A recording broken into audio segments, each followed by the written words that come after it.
خب یک برادر دیگر هم سوال کردگیسته که شرک اصغر از سلف صالح ثابت است.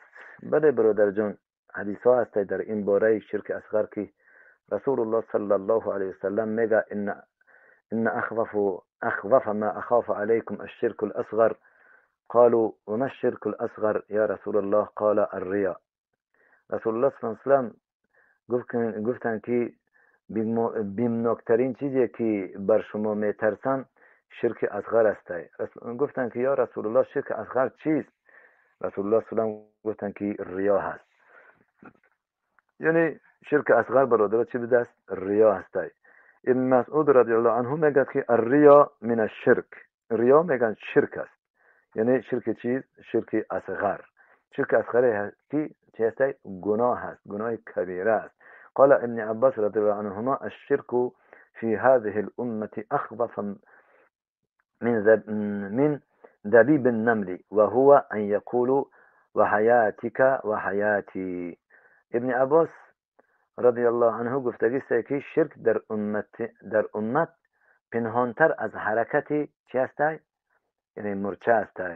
این است که کس بگوید که سوگندی به حیات تو یا به حیات من، سوگند به حیات تو یا به حیات من.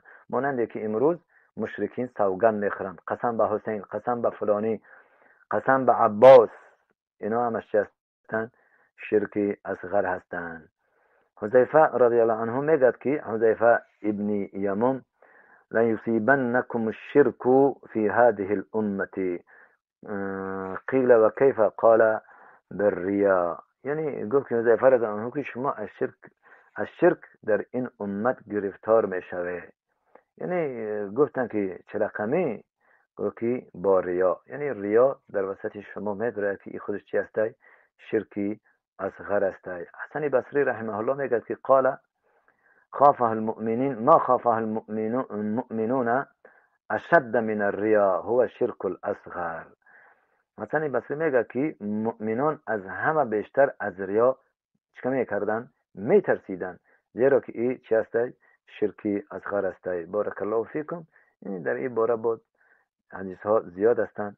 الله سبحانه و تعالی از این شرک اصغر ما و شما را نگاه بکنه. بارک الله فیکم.